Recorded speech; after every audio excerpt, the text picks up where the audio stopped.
A partir de agora, nós vamos acompanhar a palestra do Dr. José Aurélio Bergman, que vem trazer para a gente uma trajetória do zebu no Brasil, do desenvolvimento genético. Para a gente conhecê-lo um pouco mais, o Dr. José Aurélio Bergman, ele é veterinário, é doutor em genética animal, professor de melhoramento genético da Universidade Federal de Minas Gerais, é mineiro, mora em Belo Horizonte, 35 anos, ele é professor da universidade lá nessa área de reprodução animal. Bom dia para o senhor, fica à vontade, a partir de agora, o espaço é seu. Bom dia a todos. Eu quero agradecer a presença de todos vocês aqui e quero também agradecer ao convite que me foi feito pelo Ageu, pela família Coelho, a família Coelho original e agregada, né? Eu sei que tem as duas. Então eu agradeço a todos vocês a oportunidade de estar aqui. É um prazer muito grande falar sobre genética para quem é geneticista e tem tido a oportunidade de ver as coisas acontecerem. É o tema desta apresentação, que já foi feita em algumas outras situações, em outros eventos. É uma trajetória, a trajetória da busca do zebu perfeito e a trajetória da inseminação, da avaliação genética inserida nesta busca do zebu perfeito.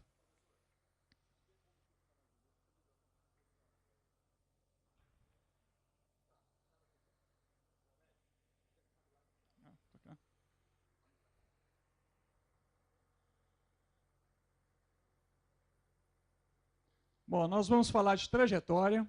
Esta palavra trajetória remete... Essa palavra trajetória remete a outras. Eu tenho que saber para onde eu aponto.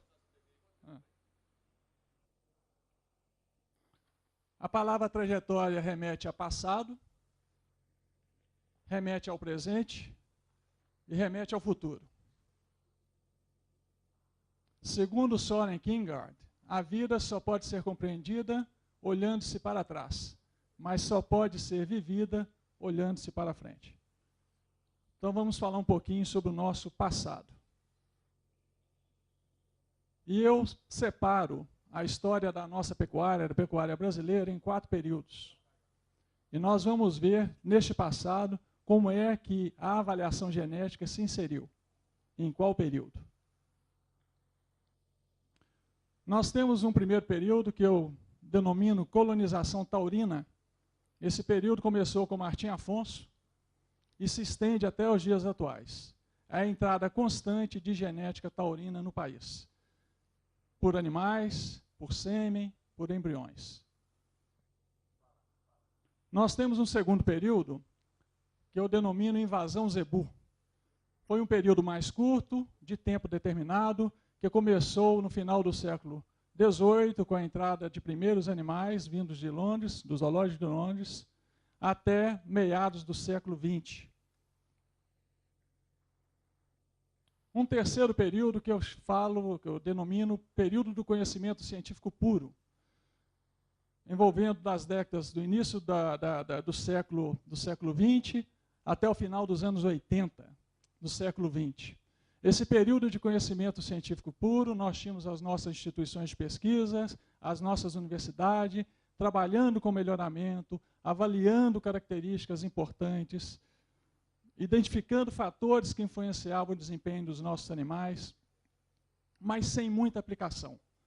É o período do melhoramento em que o melhorista, o geneticista, era tido como aquele jogador de futebol que treina, está no melhor da condição física, no melhor da condição técnica, mas nós, melhoristas, não éramos escalados para jogar. E temos, finalmente, o quarto período, que é o período da aplicação daquele conhecimento que foi acumulado durante décadas. E este quarto período, a aplicação do conhecimento, ele surge a partir da década de 90, final da década de 80, início da década de 90 do século passado. Nosso passado, nossa história, a partir da década de 90, quando o melhoramento genético aconteceu. Nós tivemos, associada a toda aquela teoria construída durante décadas, um ganho muito grande, que foi o avanço na área computacional. Os processamentos que até então eram impossíveis de serem feitos, porque demandavam muitos cálculos, passaram a ser feitos com o auxílio dos computadores. Associado a esse avanço computacional para desenvolver metodologias como as equações dos modelos mistos, nós tivemos a genealogia de algumas pessoas, e aqui eu cito, para mim, o maior deles, que foi o Dr. Charles Roy Henderson. Charles Roy Henderson foi um geneticista que aplicou a teoria do melhoramento, colocou o melhoramento à disposição dos criadores por meio de procedimentos muito simples depois que nós os aprendemos. E ele teve a felicidade de conviver com um avanço, uma era de avanço computacional muito grande. E Charles Roy Henderson, desenvolvendo a teoria dos modelos mistos, nos ensinou como obter os BLUP, Best Linear Unbiased Prediction, que são as DEPs, que são os rótulos genéticos que os nossos animais hoje têm, hoje possuem. E Henderson e os seus discípulos trabalharam inicialmente com modelos touro, modelo touro avô materno, modelo animal, teve até um tal de modelo animal reduzido, que reduzia de forma drástica a necessidade computacional, mas depois deixou de ser aplicado, porque os computadores avançaram mais. E vieram também vários aplicativos para aplicar a teoria dos modelos mistos para obtermos os BLUP. REMO, MTDF-REMO e muitas outras técnicas e aplicativos. Então, final da década de 90, final da década de 80, início da década de 90, foi uma década muito profícua em conhecimento direcionado à aplicação da teoria do melhoramento animal. E no Brasil, acompanhando o resto do mundo, a avaliação genética aconteceu. E ela aconteceu com o surgimento de vários programas que não estão ordenados aqui em ordem cronológica. Nós tivemos o programa de melhoramento genético da raça Nelore, inicialmente associado à Universidade de São Paulo, em Ribeirão Preto, Programa Nacional de Melhoramento Genético de Zebuínos, em Embrapa ABCZ, o programa CFM, o programa Natura, o GenePlus da Embrapa, programas do Grupo Gensis, vários deles, para várias raças. Lagoa da Serra soltou o PANT, a reprodução programada do PM-GRN, avaliações de touros jovens da Embrapa, BCZ, Nova Índia, USP. Então, uma série de programas de melhoramento acontecendo a partir do início dos anos 90. E, finalmente, o CIP, que é o Certificado Especial de Produção, instituído pelo Ministério da Cultura, Pecuária e Abastecimento. E os nossos animais, a partir do início dos anos 90, passaram a ter rótulos, que são as DEPs, diferença esperada na progênie. E eu chamo de rótulo, porque a forma que eu tenho para explicar o que é este rótulo, o que é essa DEP, seria como se nós desejássemos comprar um touro, que o criador desejasse comprar um touro, e viesse a essa propriedade para comprar um touro. Antes dos anos 90, ele viria aqui, pediria ao Ageu, ou alguém da família Coelho, para fazer uma apartação, colocar num piquete os touros que estariam à venda. E ele faria uma avaliação visual desses touros, ou pediria os dados de pesagem, de perímetro escrotal desse touro, e olharia e identificaria o touro que ele gostaria de ter como apadrinhador no seu plantel de fêmeas. Essa situação seria a mesma situação de alguém que vai a um supermercado querendo comprar azeitonas em lata, e a pessoa gosta de azeitona preta, então quer azeitona preta, é a genética que a pessoa quer, e essa pessoa chega em um supermercado e naquelas gôndolas onde estão as latas, ele vê latas de diversos formatos, de diversos tamanhos, e nenhuma delas tem rótulo. E ele vai identificar ou vai comprar a sua lata de azeitona pelo tipo da lata. Ele vai ver uma lata daquelas pequenas, ele vai saber, aqui não deve ter azeitona preta, porque está com jeito de lata de creme de leite ou de leite condensado. Aquela lata de goiabada chatinha, redonda e chatinha, baixinha, Ele não vai comprar porque ele sabe que ali não tem azeitona. Então ele vai comprar uma lata de 400 gramas. Mas lembre-se, as latas não têm rótulo. Ele vai comprar uma lata de 400 gramas acreditando que ali dentro tem azeitona. Mas pode ter abacaxi, pode ter pêssego, pode ter figo, pode ter azeitona verde. O que a DEP faz é exatamente colocar rótulo nas latas. Então, vendo uma régua de DEP de um animal que está à venda, você sabe qual é o conteúdo daquele animal, qual é o conteúdo daquela lata, para várias características. Se nós contemplarmos todos aqueles programas de avaliação genética, nós vamos ter seguramente não menos do que 30 características que estão no rótulo, passíveis de estarem no rótulo. Então é como um rótulo de lata que você tem lá valor calórico, sódios, tem glúten ou não tem glúten. Então a avaliação genética que produz as diferenças esperadas na progênie são exatamente esses rótulos que os nossos animais possuem. E isso é algo, embora a teoria seja bastante antiga, é algo que nós passamos a ter de forma democrática para o produtor só a partir dos anos 90, aqui no país. E com isso a aplicação do conhecimento aconteceu. E o melhoramento genético aconteceu. Então aquele jogador que treinava, os teóricos, né, os melhoristas eram tidos como os teóricos. No melhor do condicionamento físico, da forma técnica, e não eram escalados para jogar, nós passamos a jogar, correto?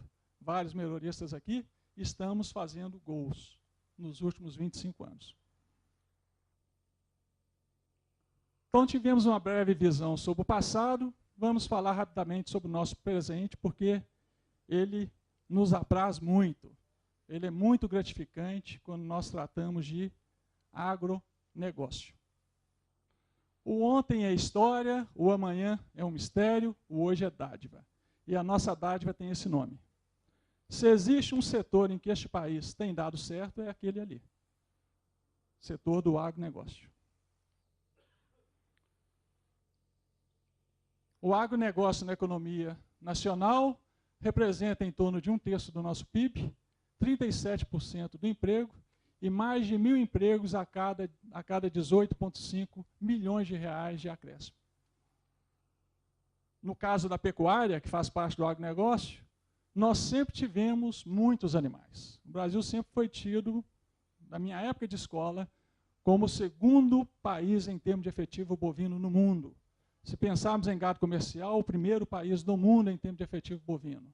Então, nós sempre tivemos muitos animais. Sempre atrás da Índia, mas sempre tivemos muitos animais.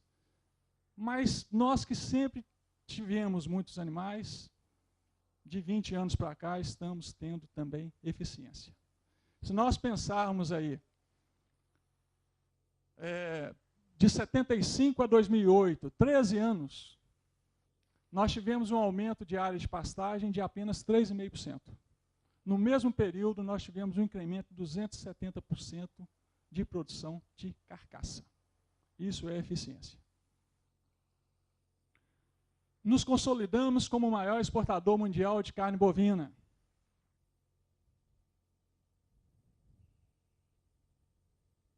Podemos dizer que hoje 20% de toda a carne bovina comercializada no mundo é brasileira. De toda a carne bovina exportada no mundo, vendida para outros países, é brasileira. Por que isso aconteceu? A gente deve reconhecer que nós tivemos sorte em alguns momentos. Os nossos maiores concorrentes tiveram problemas em momentos-chave. Seca, muito drástica, na Austrália.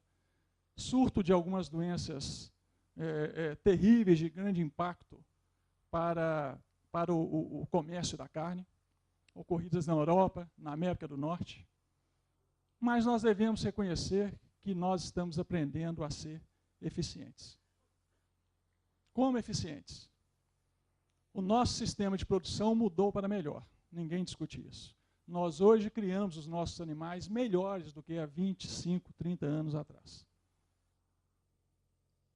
Mas nossos animais mudaram para melhor também. Se nós pegarmos fotos antigas, o Nelore dos anos 60, o Nelore dos anos 80 e o Nelore de hoje, nós podemos ver por foto que são biotipos totalmente diferentes. São latas diferentes. Não tem rótulo, mas são latas diferentes. Por que os nossos animais mudaram? Como eu disse, o meio mudou. A nutrição hoje ela é diferente da nutrição que nós tínhamos há 30 anos. O manejo é diferente, a sanidade é diferente. Hoje nós temos o proteinado, a braquiária, sanidade com a série de protocolos de vacina, IATF, estação de monta. Então o manejo é diferente e ajustado ao nosso sistema de produção. Mas a genética mudou também.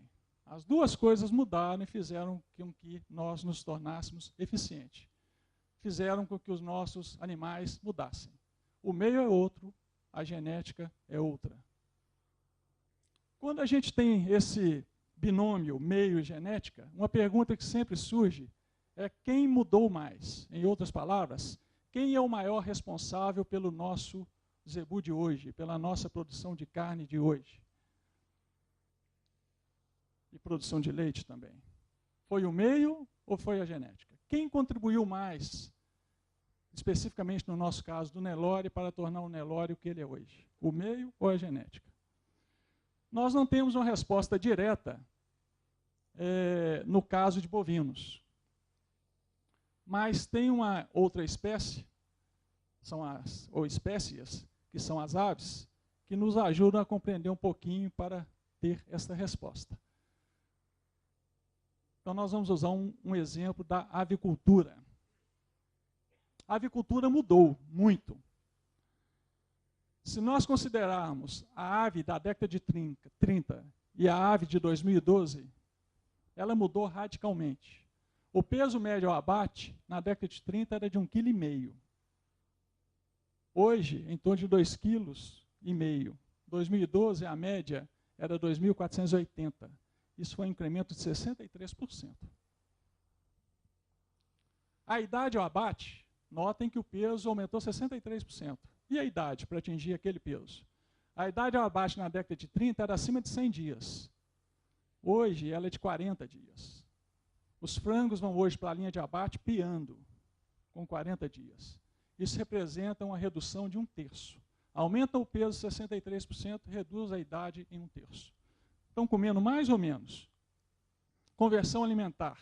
Quilo de ave por quilo de ração por quilo de peso vivo. Na década de 30, as aves consumiam 3,5 kg para produzir 1 kg de peso vivo. Hoje, elas consomem 1,8 kg. 2 vezes mais eficientes. Então, a avicultura mudou, não mudou? Mudou por quê?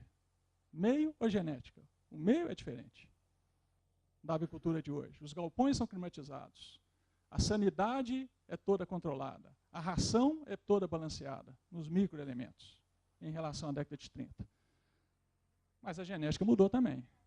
Então, para responder à pergunta por que a avicultura mudou, qual mudança foi mais importante para termos a avicultura de hoje, meio a genética, um grupo de pesquisadores do Canadá e norte-americanos fizeram uma série de experimentos no final da década de 90 e nos deram várias respostas. O que eles fizeram? Os americanos e canadenses eles têm em estoque a genética antiga. Nos moldes que o Senargem tem aqui, os bancos de germoplasma para várias raças. É um estoque que é feito de espécies, de raças, sem qualquer seleção, ou com muito pouca seleção, para que no futuro, se a gente tiver um problema na área de genética com essas espécies, essas raças, nós podemos voltar atrás e resgatar um banco genético que já estaria perdido, se nós não tivéssemos feito esse reservatório. Então, os americanos e canadenses e outros países da Europa têm reservatórios de aves, de galinhas. Eles mantêm estoques de galinhas caipira, com o mínimo de intervenção humana, do ponto de vista genético. Só como um reservatório genético. Então, o que esses pesquisadores fizeram, eles pegaram a genética antiga, uma genética ACRB da década de 40, e pegaram uma genética comercial da década de 90. Então, eles têm as duas genéticas. E o que eles fizeram? Colocaram duas nutrições. Eles trabalharam só com nutrição. Colocaram a nutrição antiga, à base de milho, e colocaram a nutrição moderna, totalmente balanceada. E fizeram um dialelo 2x2, que a gente chama de estatística. Colocaram a ave antiga para comer a ração antiga, a ave antiga para comer a ração nova. Colocaram a ave nova para comer a ração antiga e a ave nova para comer a ração nova. Então, 4 grupos aí eles tiveram. Antigo, antigo, antigo, novo, novo, antigo e novo, novo. Isso aqui é apenas um dos muitos gráficos que eles apresentaram. As linhas em verde que vocês têm ali, a primeira delas, com os quadrados em vermelho, é a ave nova comendo a ração nova. Logo abaixo, ainda a linha em verde, mas com o quadrado em amarelo, é a ave de genética nova comendo a ração antiga. Então, as duas linhas de cima é a genética nova, comendo a ração nova e comendo a ração antiga. E as duas linhas de baixo é a genética antiga, comendo a ração nova, a melhor delas, e comendo a ração antiga. Na vertical, o que nós temos aqui é o peso do frango ao abate. E eles fizeram esse experimento inicialmente até 42 dias e tiveram uma resposta muito favorável à genética nova. A resposta era que 70% da avicultura é o que é hoje por causa de genética. E 30% por causa de outros fatores. Mas aí alguém falou, poxa, mas a avicultura antiga não era abatida com 42 dias. Que é este ponto aqui, ó. A avicultura antiga era abatida em torno de 90 dias. Então, num segundo experimento, que é este que tem este quadro, ele levou as aves até 90 dias. E a distância das duas genéticas, inclusive, aumentou. Ele fez esse experimento para várias outras coisas, inclusive para postura, reprodução, viabilidade, várias características. Conclusão. A avicultura moderna é o que é, entre 60% e 80% por causa de genética. E entre 20% a 40% por causa de meio, e aí no caso é por causa de nutrição, que é o que ele trabalhou. Então, a genética representou mais do que o meio no que a avicultura é hoje. E no caso dos nossos bovinos? Por que a nossa bovinocultura de corte mudou? Meio ou genética? Quem foi mais importante? Nós não temos um experimento para responder isso, tão bem feito e delineado quanto na avicultura. Mas nós temos um parâmetro que os melhoristas e geneticistas aqui presentes sabem qual é: a herdabilidade. O parâmetro herdabilidade nos fala o quanto da diferença entre animais que se deve à diferença de genética e o quanto da diferença que se deve à diferença de meio. Esse parâmetro existe para várias características. E quando a gente pensa em peso, desenvolvimento ponderal, genética representa de 30% a 70%. 30% mais criações extensivas, em torno de 70% quando você vai para confinamento. Genética representa 30% a 70% em peso nas diferenças entre os animais. Quando a gente vai para a reprodução, representa menos e muito variável, de 7% a 74%, dependendo da característica. E quando a gente vai para a qualidade da carcaça, da carne, de 25% a 70%. Então, genética é, sim, importante.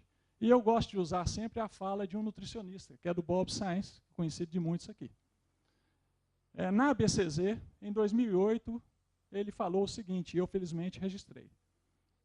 Sou nutricionista e há muito estudo nutrição. Após todos esses anos, o que percebo é que, quanto mais nutrição eu estudo, mais acredito em genética. Então, genética é, sim, algo muito importante e algo que foi e tem sido importante na grande mudança da nossa pecuária de corte. E a avaliação genética tem parte nisso. tem parte nessa grande evolução, tem parte nessa modificação dos nossos animais. Quais são as ferramentas que o melhoramento tem para promover mudança genética? Uma delas são os métodos de acasalamento, que nós não vamos entrar em detalhes aqui, porque o tema está direcionado a rótulo, a DEP, que é a seleção. E o que eu posso dizer é que até o presente momento, muito da mudança genética tem ocorrido pelo uso dos métodos quantitativos e por mecanismos convencionais de seleção. É a seleção massal, que é feita no fenótipo dos animais, observando peso, perímetro escrotal, e é a seleção por meio do rótulo genético, que é a DEP. E a avaliação genética é ela que nos permite enxergar a genética dos animais. Como eu disse, nossos animais hoje têm rótulo. Os animais são rotulados de acordo com a sua genética, de acordo com a sua qualidade genética para várias características. Nossos animais mudaram, a genética mudou. E o que mudou na genética do zebu, se nós pensarmos em corte? Ao longo de todos esses anos. O que mudou mais? E qual foi o papel da avaliação genética nessa mudança? A partir do momento que nós começamos a fazer avaliação genética, o que se impactou a mudança genética dos nossos animais?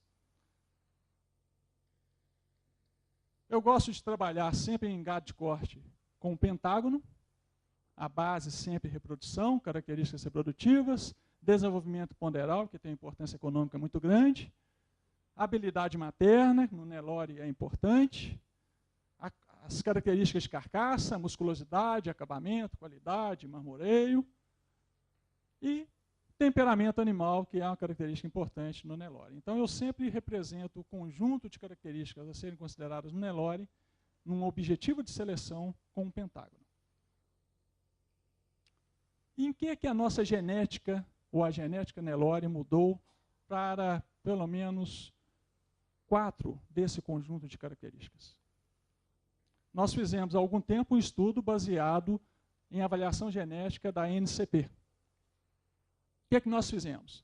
Nós pegamos a avaliação genética com 21 anos de coleta, envolvendo 438 rebanhos, mais de 4 milhões de pesagem, 690 mil medidas de perímetro escrotal, 1.303.000 animais avaliados nesse conjunto, e peguei os animais nascidos de 1950 a 2008, 58 animais.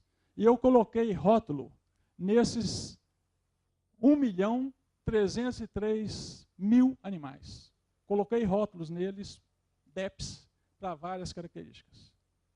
Então eu tenho animais desde a última importação avaliados, até animais nascidos em 2008 ou 2009 avaliados.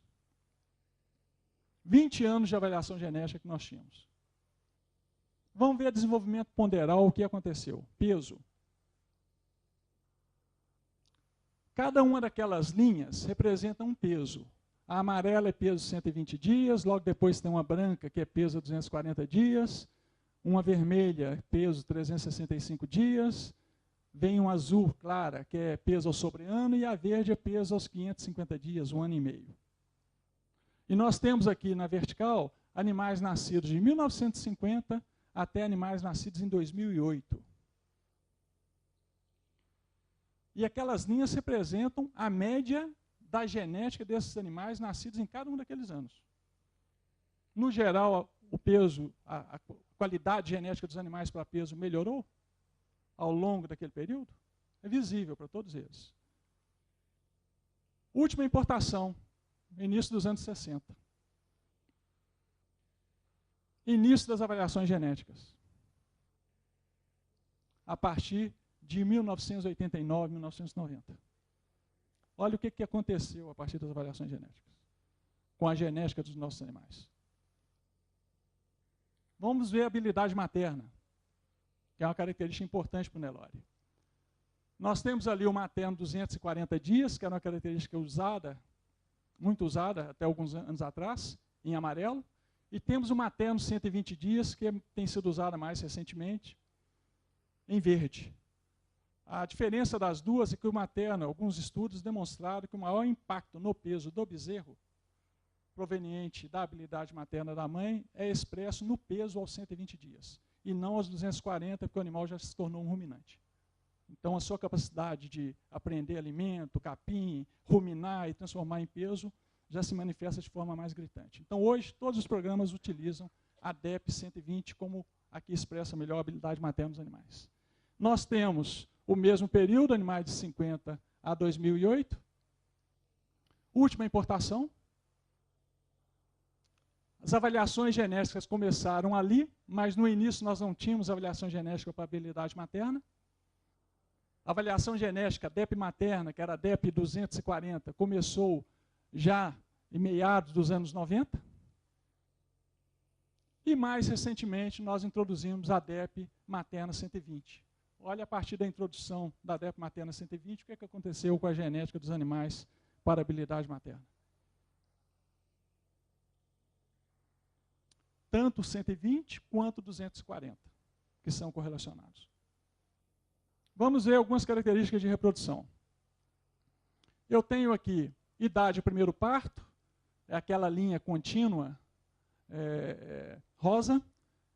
Temos duas características indicadores de precocidade sexual, como idade do primeiro parto, observadas no macho. Perímetro escrotal 365, perímetro escrotal 450, e temos também perímetro escrotal 550, que era usado. Tudo isso aí é genética, tá, gente? Isso é DEP. E temos, em vermelho, uma característica que tem sido considerada mais recentemente, que é a probabilidade de parto precoce, que é a probabilidade da fêmea parir antes de 32 meses. O mesmo período, 50 a 2008. Última importação. Olha o efeito de meio ali, ó. Estação de monta. Advento da estação de monta a partir do início dos anos 70, começou a ser uma técnica de manejo mais utilizada. Olha o impacto que teve na idade ao primeiro parto e nas outras características reprodutivas. Início das avaliações genéticas, no início dos anos 90. Olha o que aconteceu com perímetro escrotal a partir do momento que nós começamos a utilizar as DEPs para perímetro escrotal. E mais recentemente, o início dos desafios de novilhas precoces por vários criadores. Olha o impacto que esse desafio trouxe em todas as características. Idade do primeiro parto, perímetro escrotal e probabilidade de parto precoce, que foi uma característica introduzida mais recentemente. Vamos ver algumas características de carcaça. Aquelas que nós temos DEP calculada, que é a área de olho de lombo, que é músculo, e duas características de acabamento, que é gordura na costela e gordura na garupa. Então, o rosa é a área de olho de lombo, o verde é gordura na costela e o azul, claro, é gordura na garupa, no mesmo período. Última importação. Avaliações genéticas. Aquele período entre a última importação e a avaliação genética, a seleção muito direcionada para peso, que nós tivemos nos nossos animais. Mas nós só tivemos a introdução de DEPs para características de carcaça a partir de 2003 ou 2004, Juliana. Acho 2004, né? 2013, né? Então, bem mais recente. E a partir do momento que nós tivemos a introdução dessas DEPs, vocês notem que para a área de olho de lombo nós tivemos uma resposta e para características de gordura, uma resposta um pouco menor, mas tivemos resposta. Temperamento. Nós não temos ainda DEP produzida de forma sequenciada, mas alguns rebanhos utilizam medidas subjetivas, observando e dando notas para temperamento, ou objetivas, como é o caso do reateste, que inclusive aqui o Ageu continua usando, né, Ageu? Na genética aditiva aqui continua usando. Estamos modelando a genética dos nossos animais, fazendo uso dos rótulos. E o que nós temos aqui são todas aquelas características que eu apresentei anteriormente, plotadas no mesmo gráfico. Eu tirei o efeito de escala, porque perímetro escrotal é centímetro, idade de primeiro parto é dias, peso é quilo. Eu livrei as características do efeito de escala, da unidade, então eu posso compará-las no mesmo gráfico. Então eu tenho grupos de características de peso, reprodutivas, de carcaça. Aquele grupo que eu assinalei, qual vocês acreditam que seja? Que teve uma mudança assim, aparentemente maior. São os pesos. Peso 120, peso 240, 365, 450 e 550. Vamos ver isso de forma melhor. Eu coloquei no mesmo gráfico, livres de escala, para poderem serem comparados. Todas aquelas características que foram listadas. Essa primeira característica aqui, no período do estudo, de 1950 a 2008, apresentou um incremento de 1,86 desvios padrões genéticos. Isso eu chamei, como foi aqui, teve mais mudança, eu chamei de 100%. As outras características que vêm abaixo, 96% de mudança em relação ao máximo, 93%, 90% e assim sucessivamente. Qual característica vocês acreditam que é aquela primeira ali? Em qual característica o nosso Nelore mudou mais no período? Qual delas? É a mais fácil de ser selecionada, que era selecionada antes de DEP. Peso, qual peso? Que todo criador tem. Desmama. 20 anos de avaliação, peso a desmama foi a característica que mais mudou, do ponto de vista genético. A segunda que mais mudou foi peso aos 120 dias. Ninguém seleciona para peso aos 120 dias, mas vem por resposta correlacionada. A terceira característica que mais mudou, com 93% da mudança observada em peso a desmama, foi peso ao sobreano, 450 dias. A quarta foi peso ao ano e meio, 550 dias. 550 dias foi 90% da mudança observada na desmama. E peso a um ano foi 90% também, igual 550, 90% da mudança observada na desmama. Olha o MGT. MGT é um índice que a NCP utiliza, mérito genético total. Mérito genético total mudou muito também. E por que mudou muito? Porque ele tem muito peso nele, muito peso corporal nele. Então ele acompanhou a mudança observada em peso. Peso adulto da vaca. Infelizmente acompanha seleção para peso. Então a nossa genética, a genética dos nossos animais, ela melhorou para peso, mas o tamanho adulto da vaca, a genética para tamanho adulto, tem acompanhado. Vamos a algumas características reprodutivas. Olha aí, perímetro escrotal 1 ano. Apresentou 58% da mudança observada em peso a desmama. Stayability, que é um outro conjunto de características, principalmente reprodutivas, nesse indicador. 48% da mudança. Perímetro escrotal ao sobreano, 48% da mudança observada para peso a desmama. Idade de primeiro parto, 45% da mudança observada para peso a desmama. Estão sentindo? Maior mudança em peso, reprodução, ocupando ali um segundo posto, com praticamente a metade do que se alcançou em peso. Perímetro escrotal 550 dias, 38%. Período de gestação, 30%. Que aumentou também, do ponto de vista genético, que não é bom. Habilidade materna, gente. 1/3 do incremento genético observado para peso de mama. 1/3. Produção acumulada, que é um outro índice utilizado pela NCP, que envolve peso e características reprodutivas. 24%. Probabilidade de parto precoce. Precocidade sexual. Apenas 10% do incremento observado para peso de mama. Primeira característica de carcaça.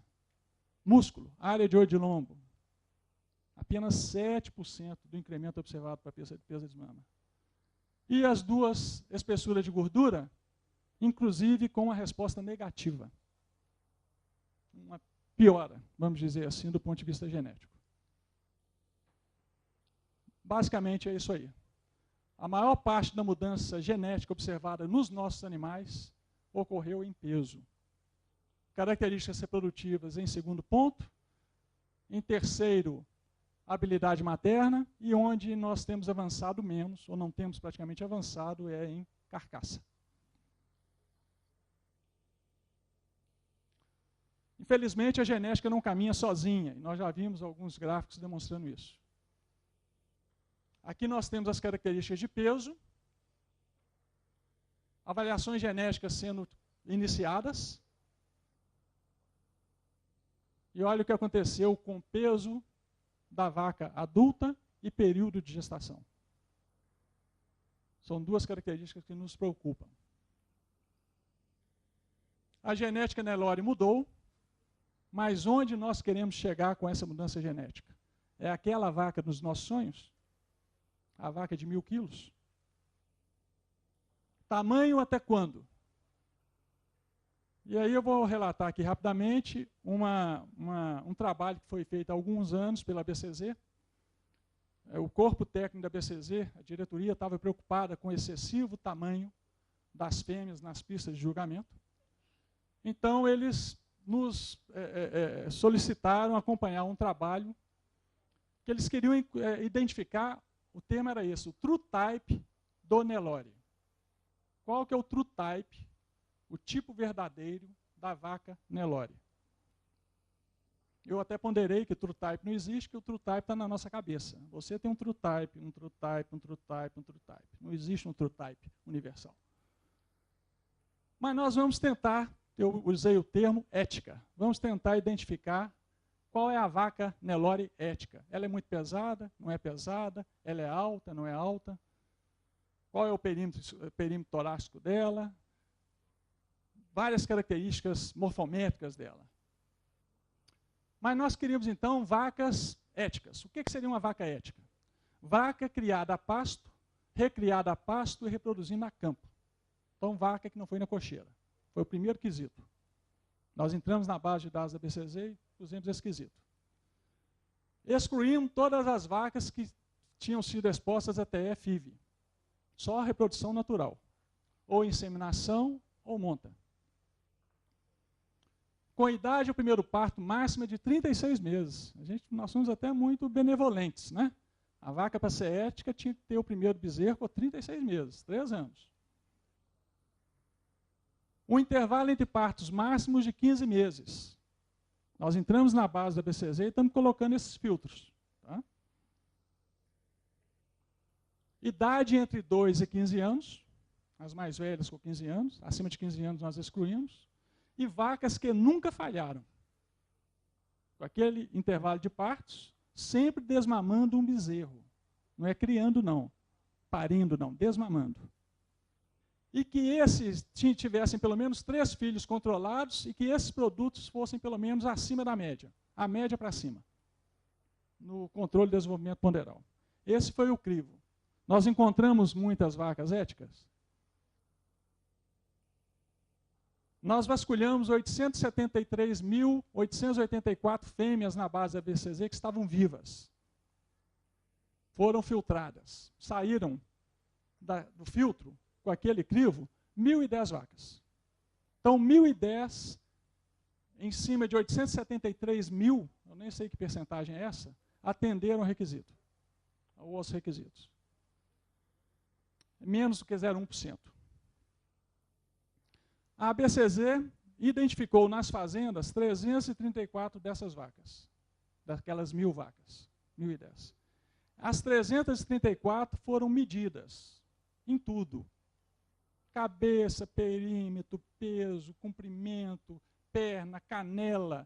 Foi feita toda a biometria delas, dessas 334 vacas.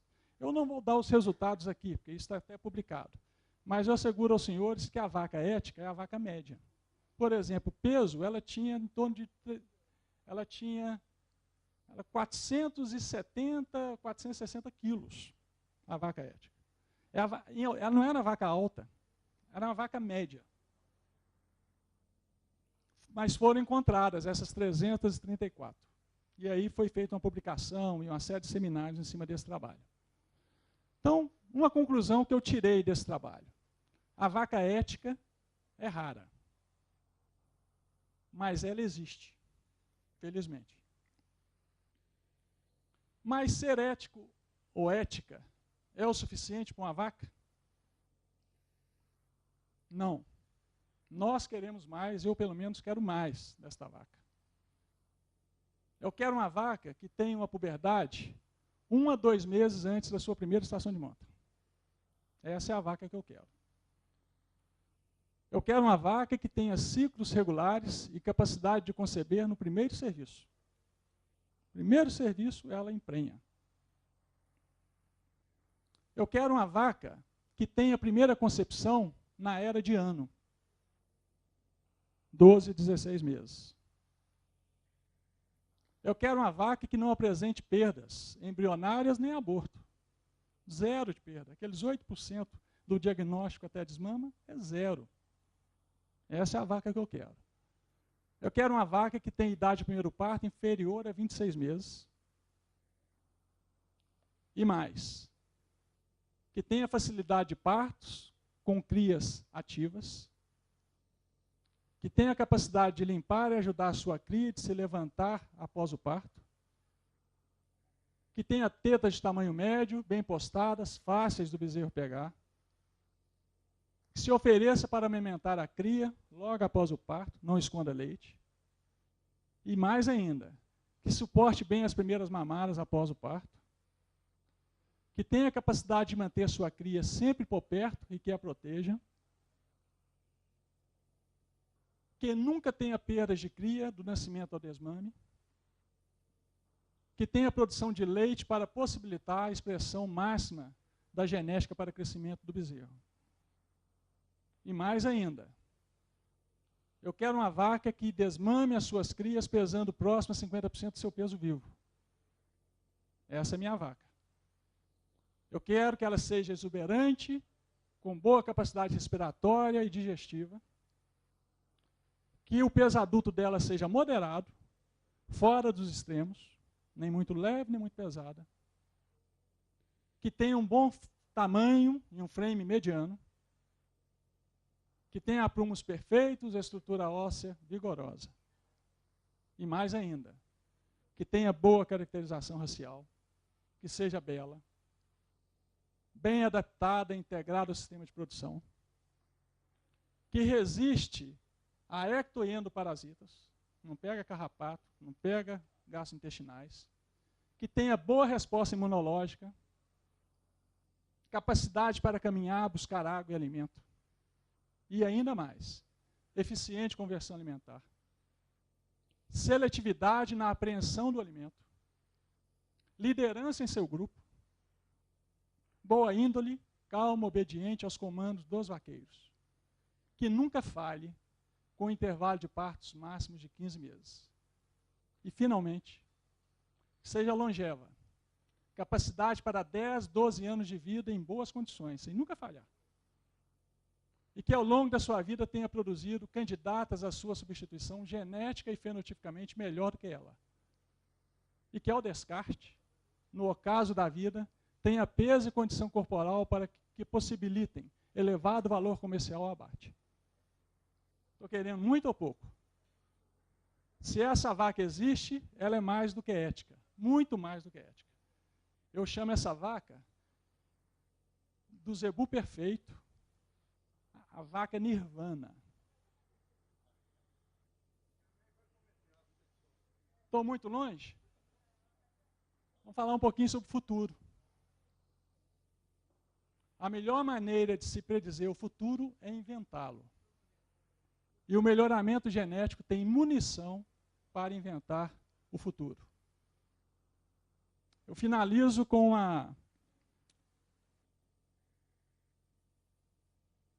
um comentário feito, uma citação filosófica feita, na minha opinião, o melhor dos filósofos jovens, que foi Santo Agostinho. Para Santo Agostinho, essa segmentação da nossa existência em passado, presente e futuro não existe. Para Santo Agostinho, existe sim o tempo presente, é o hoje. O tempo presente das coisas passadas, o tempo presente das coisas presentes e o tempo presente das coisas futuras. O tempo presente das coisas passadas é a nossa memória. O tempo presente das coisas presentes é a nossa luta. E o tempo presente das coisas futuras é a nossa esperança. E eu tenho esperança na vaca nirvana. Muito obrigado.